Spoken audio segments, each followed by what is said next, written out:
Bonsoir. Ce soir, nous continuons notre réflexion sur les conditions masculines et féminines. Notre deuxième partie, Dieu créa-t-il l'homme et la femme égaux? Deuxième partie aussi. Alors, il existe trois domaines, c'est ce que nous avons vu, il existe trois domaines dans lesquels les différences hommes-femmes sont patentes. Le domaine physique, nous avons vraiment regardé cela de près avec quelques points qui en ressortent. Le sport met en évidence des différences physiologiques évidentes, raison pour laquelle il y a des épreuves séparées entre les hommes et les femmes. Les cerveaux des hommes et des femmes sont différents. La femme a plus d'aptitude à avoir une vision globale d'une situation donnée, qu'elle appréhende davantage par la sensibilité physique, psychique et spirituelle. L'homme a plus d'aptitude à percevoir chaque élément constitutif d'une situation, indépendamment, comme une sorte de mécanique interne, qui regarde chaque rouage, comment ça marche, qu'il décompose davantage avec un raisonnement logique et déductif, concret. La femme a des spécificités physiques totalement inaccessibles à l'homme, nous l'avons vu, l'enfantement. La relation mère-enfant est totalement inaccessible à l'homme. L'allaitement, affermissant le lien mère-enfant. Et donc, nous avons vu en plus que ces deux spécificités physiques sont de véritables sujets de frustration profonde pour l'homme.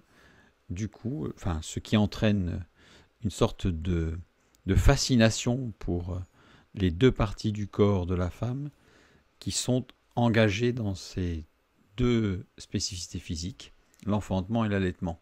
Raison pour laquelle un homme qui va être naturel, entre guillemets, va avoir plutôt tendance à dominer et à maîtriser ces parties du corps de la femme. Nous allons donc aller plus loin maintenant et voir un deuxième domaine dans lequel les différences hommes-femmes sont patentes, c'est le domaine social. Toute collectivité humaine repose sur trois piliers. Ça, on le voit en ethnologie, dans toutes les études de société, de peuple, de tribus, du passé. On essaye de comprendre le fonctionnement de la collectivité étudiée par les rites, les croyances, la tribu, avec un antagonisme fort entre le dur et le mou, tel que nous l'avons vu sur la première partie de notre exposé. Le dur, qui est issu de l'expertise et qui demande du temps, ce qui fait partie de ce qu'on appelle des sciences dures, mesurables, quantifiables, dont une expérience est répétable, de manière identique, avec les mêmes mesures, qui fait appel donc aux sciences dures. Tout ce qui est exact, vrai ou faux. Le mou, qui est intuitif et instantané, qui fait appel aux sciences molles, à l'inverse, c'est-à-dire ce qui n'est pas objectivement quantifiable avec exactitude. Prenons un exemple, qu'est-ce qui n'est pas objectivement quantifiable avec exactitude? Le sentiment, l'amour par exemple. On ne peut pas dire j'aime au degré 5, toi je t'aime au degré 4. On voit bien que ce n'est pas quantifiable, c'est ce qu'on appelle du mou, c'est-à-dire ça existe, c'est une évidence, nous en voyons les effets, nous pouvons même avoir des processus sur certains points, mais il n'y a pas de quantification exacte avec une expérience que l'on peut multiplier par exemple et mesurer à souhait pour en avoir une mesure, une définition précise. Pardon.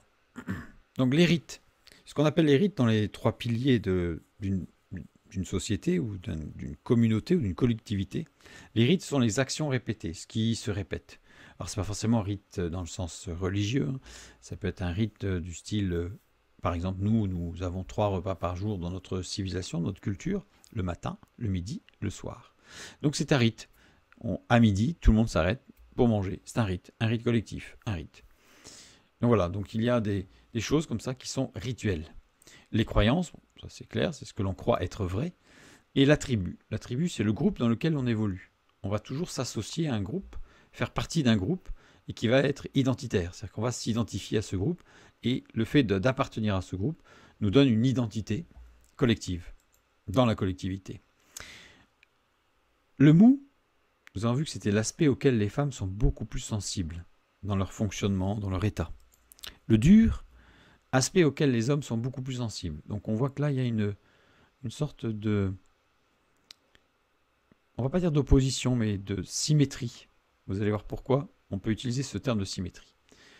Je rappelle, et je rappellerai, je continuerai à rappeler, cet aspect important. N'oublions pas que l'homme et la femme ne sont pas dissemblables dans leur composition, c'est-à-dire ils ont les mêmes composants, mais sensiblement différents dans leurs proportions constitutives. Ça veut dire que ils ont les mêmes constituants, les mêmes éléments, mais pas dans les mêmes proportions, avec une gradation dans les fonctionnements qui leur sont propres. C'est-à-dire qu'en fait, c'est une sorte de dégradé, et qu'on peut aller du dur vers le mou, avec par moments des choses dures dans le dur, des choses dans le mou, de telle sorte à ce qu'en fait ce soit un dégradé et que quelqu'un puisse... C'est pas un clivage, voilà, c'est ce que je veux dire. C'est pas un clivage avec d'un côté le dur, d'un côté le mou, de façon presque en opposition. Et les hommes ont peur du doux. Ils cherchent toujours à durcir le doux, à le ramener dans le dur, à ce que le doux soit ramené dans le dur. Par exemple, écrire des lois, mesurer l'intelligence avec le QI, introduire des règles écrites et bien claires pour éviter les rapports informels, etc. L'homme aime ce qui est dur, ce qui est établi, écrit, qui forme une règle. Par exemple, la mesure du QI, c'est intéressant de voir que si un homme prépare le test du QI, les hommes auront beaucoup plus de QI que les femmes. Si les femmes préparent le test de QI, les femmes auront plus de QI que les hommes. Parce que la femme va préparer un questionnaire qui va être de l'ordre du mou, ce qui échappe au fonctionnement masculin, alors que les hommes vont préparer un questionnaire qui va être de l'ordre du dur, ce qui échappe quelque peu à l'ordre du féminin. C'est pour ça que c'est très difficile et c'est très dangereux d'aller durcir le mou. Par exemple, je prenais tout à l'heure l'exemple de l'amour. Un homme va avoir tendance à dire à sa bien-aimée « je t'aime tellement que je serais capable de faire 15 km en sabot avec des oignons à l'intérieur ». L'homme va quantifier 15 km. Ça ne viendrait jamais à l'idée, dans un scénario par exemple de film ou dans un livre, de dire qu'une jeune femme étant tellement amoureuse de son fiancé qu'elle lui dit « je t'aime tellement que je ferai 15 km à pied ».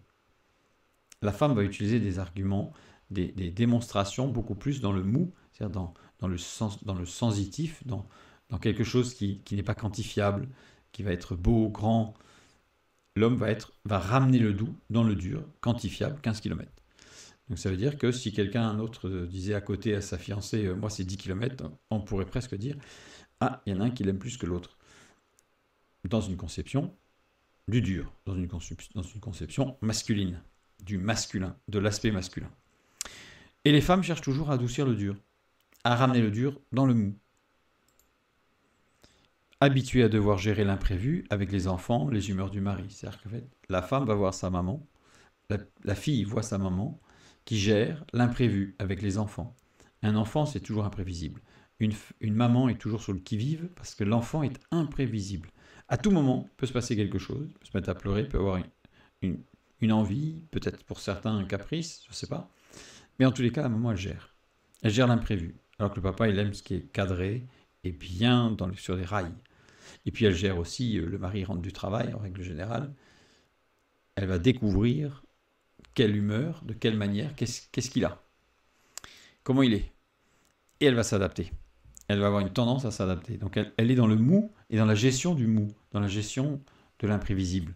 Alors que l'homme, il aime ce qui est établi, ce qui est régulier et ce qui marche, ce qui roule sur des rails. Donc ce qui est issu de l'expertise et qui demande du temps, on est dans le domaine technique, le dur. Ce qui se mesure, ce qui se répète, on règle une machine, on a une tolérance, plus ou moins 3 mm, ça c'est quantifié, c'est géré, c'est gérable. Ça, l'homme, il aime le domaine technique d'une manière générale, toujours. C'est-à-dire que ça ne veut pas dire que les femmes n'aiment pas le domaine technique. Ça veut dire que le fonctionnement masculin est orienté vers le domaine technique. Alors que le domaine de prédilection du fonctionnement féminin est du domaine social et commercial. C'est-à-dire qu'un fonctionnement, une approche du monde au féminin, dans le mou, va amener la personne à être un excellent ou une excellente commerciale. Donc là, en fait, je souligne bien, qu'il n'y a aucun rapport entre la génétique et le fonctionnement, l'approche cérébrale, l'approche, psychologique et analytique. c'est deux choses qui sont complètement différentes, puisqu'un homme peut avoir une approche dans le mou, sans pour autant avoir un problème d'identité sexuelle ou de développement sexuel, ou de doute même sur sa sexualité, ou sur ce qu'il est, sur son genre. Ça, ce sont autre chose. Le problème du genre, le problème de l'identité sexuelle est autre chose, autrement, gérable. Là, je veux vraiment souligner le fait qu'on est sur deux domaines différents. Une approche de l'appréhension, de la compréhension et de la gestion du monde, entre une gestion dans le dur et une gestion dans le mou.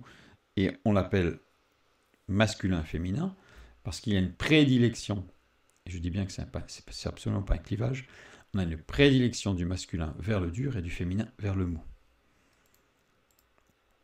Donc toute collectivité humaine repose donc sur trois piliers, qu'on avait dit, les rites, ce qui est répétitif, cyclique et auquel tout se plie. Les rites, il est à noter que dans le domaine religieux, les rites servent essentiellement à évacuer la peur. Alors on va faire une petite parenthèse pour souligner quelque chose d'important. Alors que Dieu nous invite à vaincre la peur par et dans la foi, pas par le rite, pas par le rituel. La foi, dans l'Ancien Testament, il existe trois mots qui sont traduits par foi.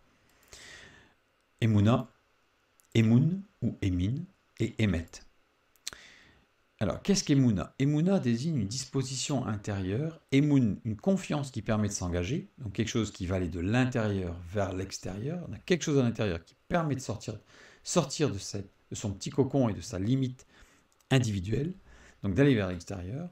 Alors qu'Emouna, c'est une disposition intérieure, donc c'est l'extérieur qui vient à l'intérieur, on ouvre des portes pour dans un sens, et dans l'autre. Et Emoun, on ouvre des portes vers l'autre sens, vers l'extérieur. Emet, disposition extérieure. Donc là, on est dans une disposition extérieure, c'est qu'il y a de l'action. Ça va définir l'action. Donc ça veut dire que, si je résume, puisqu'ici, ce n'est pas le sujet, la foi, mais si je dois résumer, pour comprendre nos propos, notre échange, nous avons Emouna, c'est l'écoute, quelque chose qui rentre à l'intérieur. Emoun, c'est la parole, c'est ce qui sort, une profession de foi, une profession, on professe, et émettre l'action, une action vraie et juste. Donc l'écoute concerne la conscience, la parole de Dieu, les autres. C'est-à-dire qu'on écoute, on est attentif à notre conscience, ce qu'elle nous dit, ce qu'elle peut nous reprocher parfois, ou nous interdire, ce que nous dit la parole de Dieu, et ce que nous disent les autres. C'est ce qui rentre en nous. La parole, ou ce qui permet de s'engager, Emoun, c'est la prière, la louange, l'adoration. Nous sommes dans une relation avec Dieu, là, quand on parle de la foi. Et émettre l'action, c'est justice, compassion, vérité. C'est-à-dire qu'on a des axes, on a trois grands axes qui définissent la foi, et chacun de ces axes est défini par trois points d'appui différents. Quand je parle de Emouna, ici, j'ai reproduit le mot Emouna. Emouna, la première lettre, c'est Aleph, qui représente Dieu dans son unité, dans son mystère aussi. Et si je retire la lettre Aleph, si je la retire, ça fait un autre mot. Meim, Nun, E. Et ce mot, en fait, donc, veut dire quelque chose de particulier, mais je reviens oui sur la définition de Emouna. Emouna, ça se traduit, surtout dans des traductions anglaises, anglicanes, King James, par conscience. Et le mot, si on enlève Dieu de cette conscience, alors c'est calcul et oppressé. Calculer et oppressé. Une conscience sans Dieu devient oppressante et devient calculatrice. Emoun, ou cette parole, cette profession, le fait de professer ce que l'on croit et ce que l'on veut, il y a en fait Emoun, si toujours pareil, le mot Emoun, qui veut dire un pilier, un pivot, c'est-à-dire qu'à partir du moment où on professe des choses parce qu'on les a entendues, ça va dans les deux sens. On peut professer parce qu'on a entendu et qu'on s'est fortifié sur une pensée, sur une action à faire, etc. Alors, on devient un pilier, un pivot. Si j'enlève Dieu de ce pilier, de ce pivot, ça veut dire quelqu'un de quelconque. Si je veux être un pilier dans l'Église, je dois écouter et professer ce que Dieu dit. Et à ce moment-là, je deviens un pilier, une référence, un repère. Émet, le mot émet ici, qui veut dire vérité dans son sens premier, si j'enlève la lettre Aleph, ça veut dire, c'est le mot met, mort. Une vérité sans Dieu, c'est-à-dire sans la justice et la compassion et la vérité totale, si je n'ai pas les trois axes, si je veux annoncer une vérité sans cela, sans la justice et la compassion, alors c'est la mort. C'est la mort parce que c'est une demi-vérité, ce qui revient à un mensonge.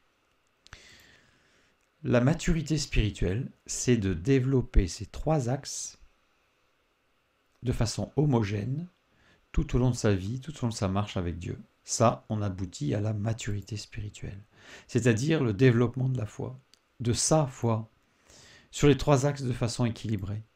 La foi, c'est une relation personnelle étroite avec Dieu, une écoute attentive, un dialogue vrai et ouvert, une action concertée avec Dieu, en Dieu et pour Dieu. Il s'agit bien de sa foi et non pas de la foi. On ne devrait pas pouvoir dire « il a la foi ». Ça ne veut rien dire. Dans le sens biblique du terme, ça ne veut rien dire. Il a développé sa foi et il la développe. Donc il a sa foi, mais ce n'est pas dans le sens où elle est à lui, elle est à personne d'autre, puisque c'est une dynamique de construction qui est personnelle. Je fais remarquer que ce qu'on se définit ici comme la foi est un fondement de la relation. La foi, c'est le fondement de la relation avec Dieu. Moi et lui et moi, ensemble, et ensemble nous marchons. Mais cette définition de la foi, il faudrait trouver un autre mot, mais se retrouve dans le couple, parce que dans le couple, nous avons bien la nécessité d'une écoute attentive, puis le fait de professer, c'est-à-dire de dire, de dévoiler ce qu'on a à l'intérieur pour échanger, mais on ne va parler que parce qu'on sait qu'on est écouté, et l'autre ne va parler que parce qu'il sait qu'il est écouté. Donc c'est vraiment dans les deux sens. Et à ce moment-là, ensemble, nous avons une action. Ensemble, nous choisissons d'avoir un enfant. Ensemble, nous choisissons une activité pour les vacances. Ensemble, nous choisissons une maison. Ensemble, nous construisons. Donc on ne va pas employer le mot de foi pour le couple, mais il faudrait peut-être inventer un mot pour montrer que la relation sur trois axes se construit de façon personnelle. Lui et moi et lui, elle et lui et elle. Donc maintenant, on va voir en fait qu'on a vu que la foi, cette construction solide, bannit la peur. Bannit la peur. Si je bâtis une construction solide avec mon fiancé ou avec mon époux ou mon épouse, je vais bannir la peur. Parce que je sais que je peux lui faire confiance, parce qu'on échange, parce que je le connais, il me connaît, et nous échangeons en permanence avec vérité et compassion, amour. Donc dans ces cas-là, c'est évident qu'on va bannir la peur. Et bien souvent, dans les religions, de l'ordre du religieux, on va bannir la peur par des rites pour s'exclure d'une relation étroite avec Dieu. Là est le fondement du rite. Maintenant, les croyances. Les croyances, c'est ce que l'on croit être vrai. C'est différent de sa foi. La croyance est différente, totalement différente de sa foi. Sa foi, on a dit que c'est une disposition intérieure de réception. Jean 3,16, nous lisons. Car Dieu a tant aimé le monde qu'il a donné son Fils unique afin que quiconque croit en lui ne périsse point mais qu'il ait la vie éternelle. Le verbe croire ici, c'est pistéouo. Pistéouo, donner sa confiance car convaincu. Donc, car Dieu a tant aimé le monde qu'il a donné son Fils unique afin que quiconque donne sa confiance, ayant été convaincu en lui, afin qu'il ne périsse point, mais qu'il ait la vie éternelle.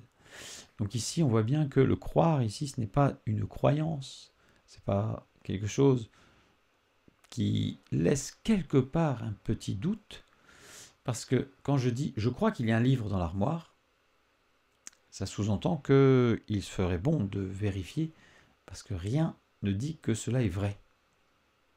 Alors que la foi, c'est autre chose. Donc les croyances, c'est ce que l'on croit être vrai avec un pourcentage d'incertitude sur cette véracité, sur ce vrai.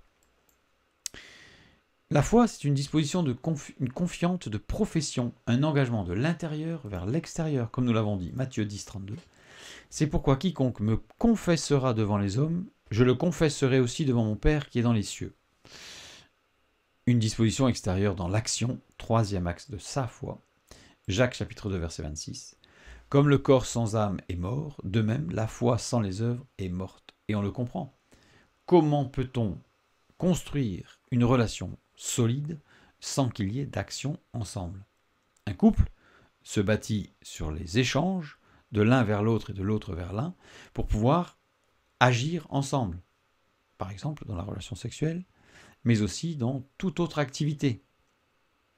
Il n'y a pas que à l'approche de la couette qu'on doit bâtir sa relation. C'est tout le temps. C'est tout le temps. Donc les croyances, un engagement de l'extérieur vers l'intérieur. La tribu, ceux que l'on considère comme nos semblables. Entités qui nous donnent notre identité.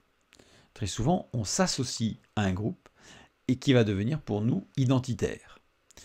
Les bases de la construction de la société sont inversées en réalité, quand on regarde ça, ces trois piliers, par rapport à celles de la construction de l'Église voulue par Dieu. La construction de l'Église voulue par Dieu, ensemble des personnes qui ont reçu Christ, qui professent une dynamique active avec Dieu, qui professent leur foi, qui vivent leur foi et qui, on va dire, échangent avec leur foi. On a un homme, ici, qui pourrait être une femme, c'est un petit schéma, qui reçoit Christ. Au moment où il reçoit Christ, sa vie change. Des choses sont bouleversées. Certaines choses même vont lui amener à une vision complètement différente. Et qu'est-ce qu'il va faire? C'est que dans sa marche de sanctification, eh bien, petit à petit, il va se retrouver dans l'Église. C'est l'inverse, c'est-à-dire que c'est lui qui va s'approcher de l'Église, qui va intégrer l'Église au fur et à mesure de sa marche, de sa sanctification, et non pas, il ne va pas être absorbé, avalé par l'Église. La construction de la société, ensemble des personnes qui ont les mêmes couleurs, les mêmes goûts, les mêmes travers aussi que l'individu. Cet homme, toujours, va rencontrer un groupe, vérifier, s'identifier, comparer. Là, il va voir sur mon petit schéma qu'il n'a pas la même couleur, c'est-à-dire qu'il y a quelque chose qui ne va pas. Donc, il ne s'associe pas, ce groupe n'est pas identitaire. Il ne se retrouve pas dans ce groupe. Il va voir un autre groupe, plus loin, qui, là, c'est identitaire, je m'y retrouve. Et donc, dans le contact avec ce groupe, c'est ce groupe qui va l'attirer en son sein. C'est pour ça que j'ai fait cette petite dynamique. Dans un sens, on a l'individu qui reçoit Christ, qui, par le Saint-Esprit, va être amené lui-même à intégrer le groupe, alors que dans l'autre cas, au niveau identitaire, il va être absorbé par le groupe, c'est le groupe qui va l'attirer. Vous voyez la différence? Mais dans la société, les deux antagonismes forts se combattent.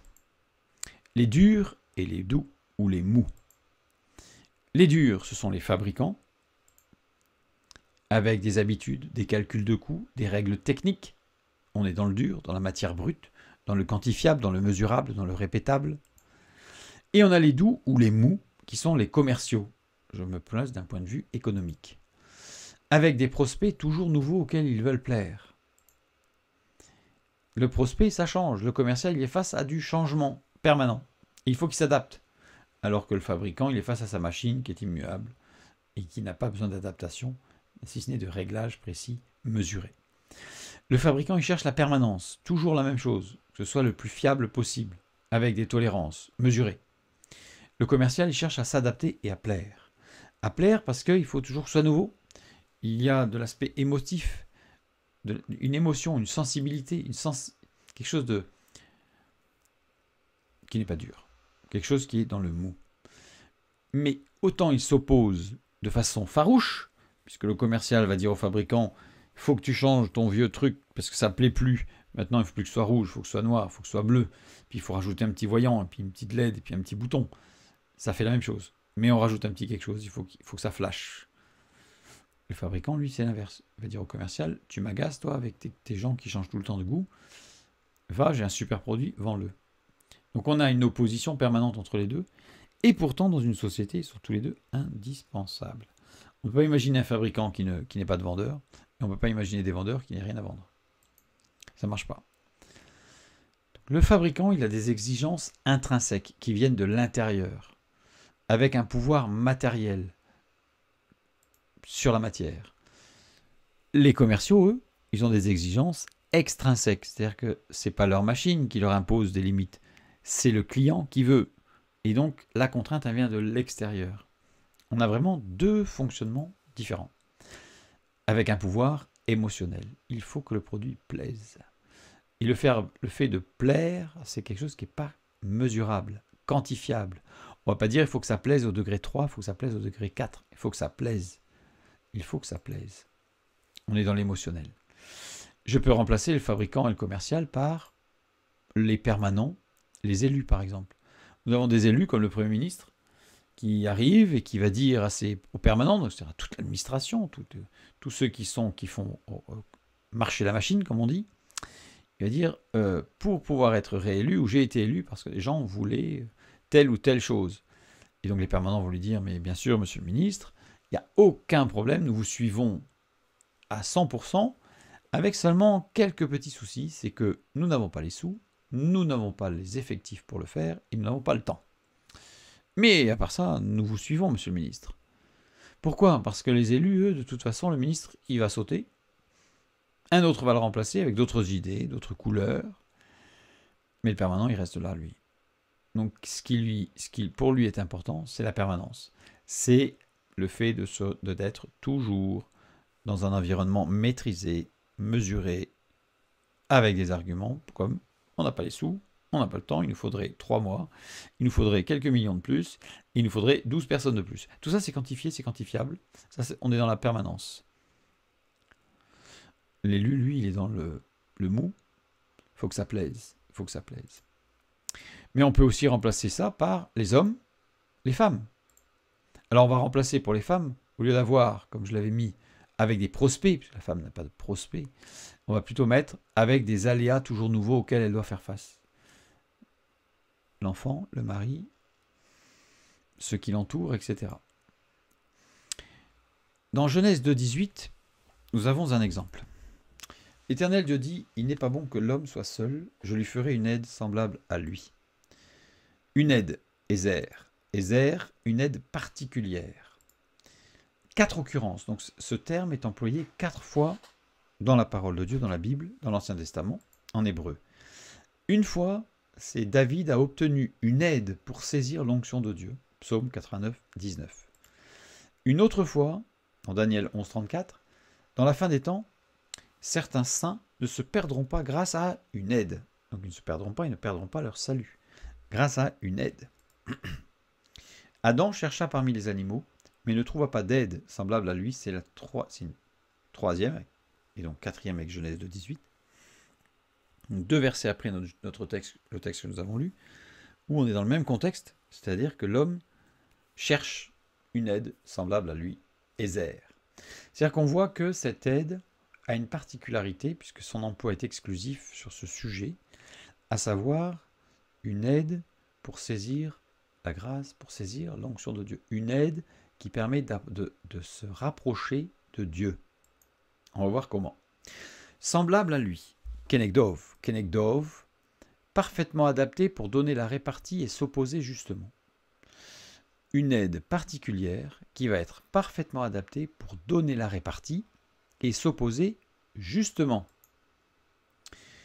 On a ici les 2 premières lettres de ce mot.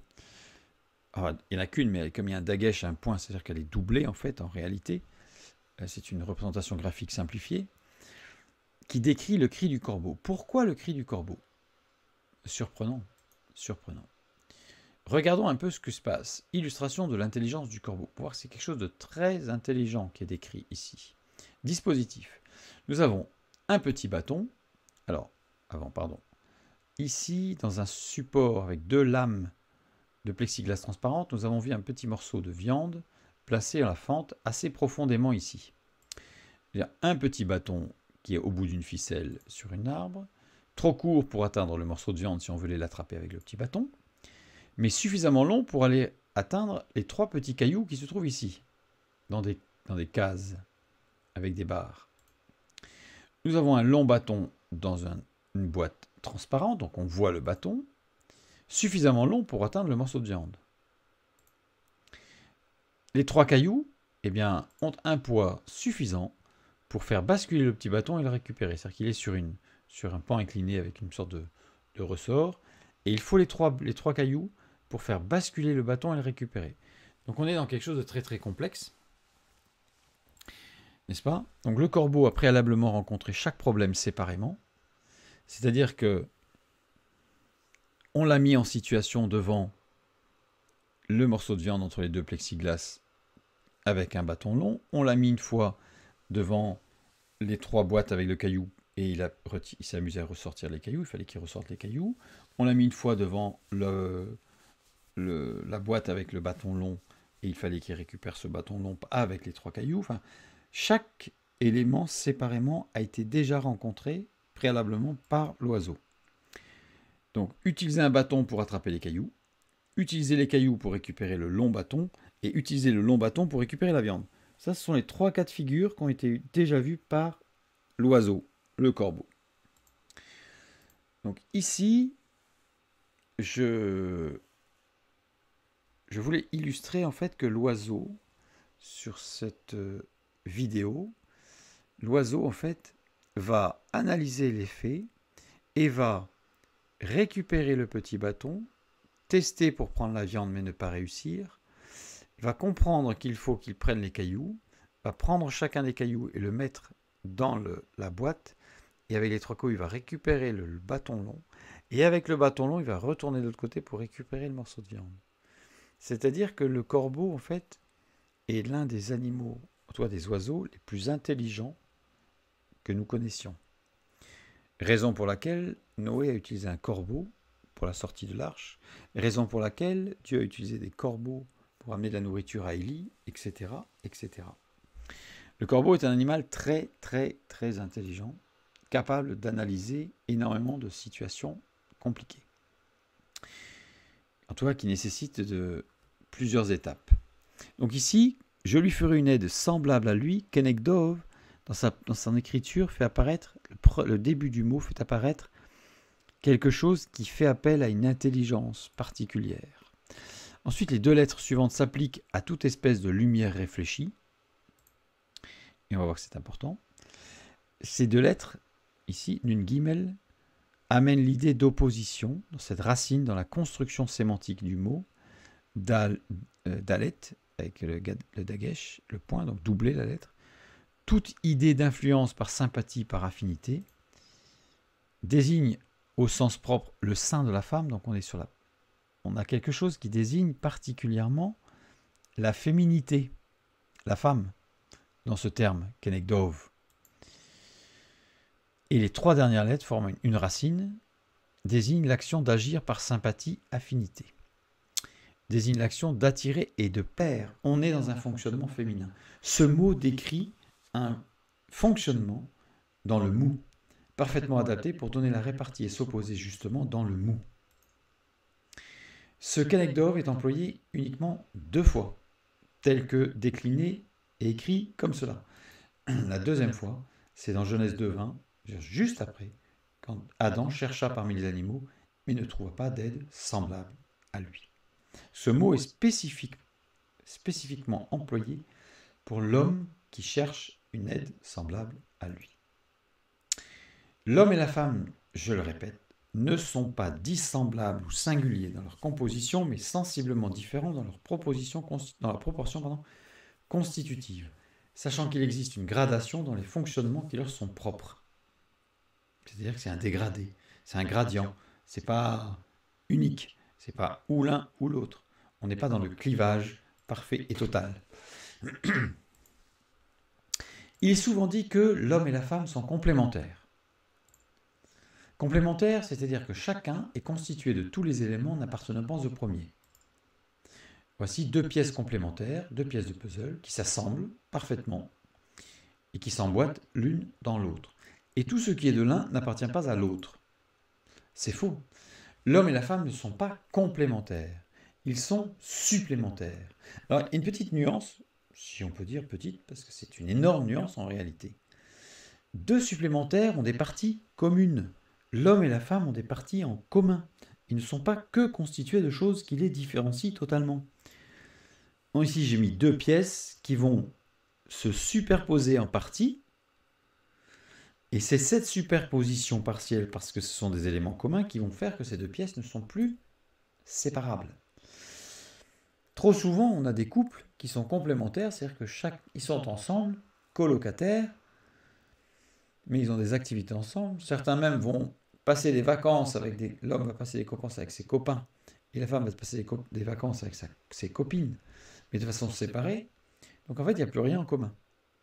Peut-être les enfants, et encore. Les enfants, on arrive même à se les diviser. Celui-là, il est à toi, celui-là, il est à moi. Et là, on n'a plus rien en commun. Donc on n'est plus dans le supplémentaire, on est dans le complémentaire, et là, ça ne marche pas. Aujourd'hui, le génome humain est décrypté.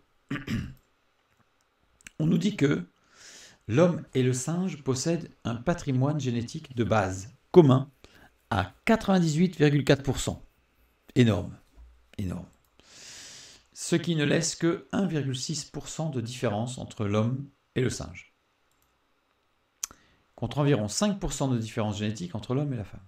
Il faut bien se poser une question, qu'est-ce qui se passe?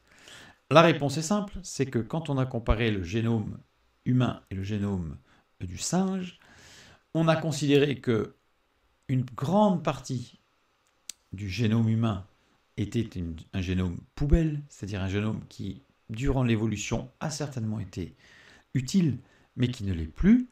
Et donc à partir de là, on considère que c'est inutile, donc on compare un tout petit morceau du génome humain à un tout petit morceau du génome du singe. Et forcément, ces morceaux ayant été choisis, ça correspond. Par contre, pour la femme, on a comparé l'ensemble du génome, c'est-à-dire quelques millions d'éléments supplémentaires. Donc évidemment, on arrive à une aberration. Eh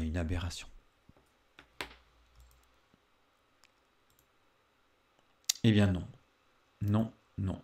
Il ne peut y avoir égalité entre l'homme et la femme. Il ne peut pas y avoir d'égalité, bibliquement parlant. Il y a un principe d'équité. Alors, quelle est la différence? Voici un principe d'égalité. Nous avons 3 jeunes qui veulent voir un match de foot. Il y en a un qui est tout petit, il y en a un qui est moyen, il y en a un qui est grand. Sans les caisses, il n'y a que le grand qui peut voir le match de foot. Le moyen ne voit pas, le petit ne voit encore moins. Et nous avons 3 caisses. Alors le principe d'égalité, c'est de dire, je donne une caisse à chacun. Alors c'est super, le grand qui voyait voit toujours. Le moyen qui ne voyait pas voit parce qu'il a une caisse. Et le petit, il ne voit toujours pas. Mais c'est rassurant, nous avons fait quelque chose d'égalitaire. Chacun a reçu une caisse. Quel scandale si l'un avait reçu 2 caisses et l'autre 0. C'était absolument injuste. Il doit y avoir équité entre l'homme et la femme et non pas égalité. L'exemple d'équité, c'est-à-dire que ça donne à tous les mêmes moyens, les mêmes opportunités, la même possibilité de voir le match de foot ici. Le grand qui voyait le match de foot n'a pas besoin de caisse. Le moyen avait besoin d'une caisse et le petit avait besoin de 2 caisses. Et grâce à cela, tous voient le match de foot. Donc quel est l'objectif dans notre société, dans le couple, dans l'église même? Quel est l'objectif? Que tout le monde reçoive la même chose, alors que pour certains ça sera inutile et pour d'autres ça sera insuffisant? Ou doit-on donner à chacun la possibilité d'arriver au même but? Ce qui n'est pas pareil, ce qui n'est pas du tout la même chose. Il ne peut y avoir complémentarité entre l'homme et la femme. Mais il doit y avoir supplémentarité. Ça change tout. C'est totalement différent. Dieu n'a pas créé l'homme et la femme sur un principe d'égalité. Dieu les a créés sur un principe de supplémentarité. Il les a créés supplémentaires, pas complémentaires. Principe d'égalité génère de la rivalité. Égalité, c'est j'ai eu 3, tu as eu 4. C'est pas normal. Mais on ne regarde pas le but. Pourquoi? Et pourquoi, non pas pourquoi en un seul mot, mais pourquoi? Dans quel but tout ça? L'objectif, c'est que tous atteignent ou puissent atteindre le même but. Là, oui. Mais si on travaille sur le principe d'égalité, on va forcément générer de la rivalité, du combat, avec des règles de comparaison. On est dans le dur. Des règles de comparaison. Prise du pouvoir des durs sur les doux. Dès qu'on commence à parler d'égalité, en réalité, c'est le principe masculin qui l'emporte sur le principe féminin. Le dur, le quantifiable, le gérable, le mesurable. Il y en a 4, il en faut pour 2, et bien 2 chacun. On coupe en 2. Sans même voir qu'il peut y avoir pour l'un une nécessité d'avoir plus que pour l'autre. C'est catastrophique. C'est catastrophique. Les durs, majoritairement des hommes. Majoritairement parce que, comme je l'ai dit, il y a un gradient. Il y a des femmes qui ont des fonctionnements, des approches du monde dans le dur. Il y a des hommes qui ont une approche du monde dans le mou. Les doux, majoritairement les femmes. Lisons ce qui est écrit dans 2 Corinthiens chapitre 8, versets 14 et 15. Mais de suivre une règle d'égalité. Dans la circonstance présente, votre superflu pourvoira à leurs besoins, afin que leur superflu pourvoie pareillement au vôtre, en sorte qu'il y ait égalité selon qu'il est écrit. Celui qui avait ramassé beaucoup n'avait rien de trop, et celui qui avait ramassé peu n'en manquait pas. Regardons le mot qui est traduit par égalité. Isotès. Isotès, ici traduit par égalité, 2 fois dans le texte, littéralement signifie équité. Prenez un dictionnaire grec. Donc littéralement c'est, mais de suivre une règle d'équité. Et d'ailleurs on le comprend bien dans la suite du texte. Dans la circonstance présente, votre superflu pourvoira à leurs besoins, afin que leur superflu pourvoie pareillement au vôtre, en sorte qu'il y ait équité selon qu'il est écrit. Celui qui avait amassé, etc. On est bien dans un système d'équité et non pas d'égalité. L'égalité génère forcément la rivalité. L'équité, ça veut dire qu'on a tous un regard orienté vers le but, vers ce que nous allons tous atteindre, ce que nous souhaitons tous atteindre, et à ce moment-là, il n'y a plus de rivalité. Il y a au contraire de l'entraide, de l'encouragement, de l'exhortation, du soutien. Fondamentalement, la société se base aujourd'hui et construite sur un principe d'égalité, sur un principe de comparaison. On est dans le dur, on n'est pas dans le mou, on est dans le masculin, on n'est pas dans le féminin. Et c'est grave. C'est grave parce que la société aujourd'hui impose non pas un système où tous ont une place et arriveront au but, mais nous avons un système qui va amener une prédominance, une, domination du masculin, c'est-à-dire une domination des hommes, et c'est ce que nous verrons plus tard, c'est ce que nous arriverons à un machisme sociétal. Alors on verra ce que Dieu a établi, ce que Dieu a fait, ce que Dieu propose, ce que Dieu a établi comme dynamique pour construire sur une toute autre base qui est l'équité, mais ça, nous le verrons plus tard. Je vous remercie.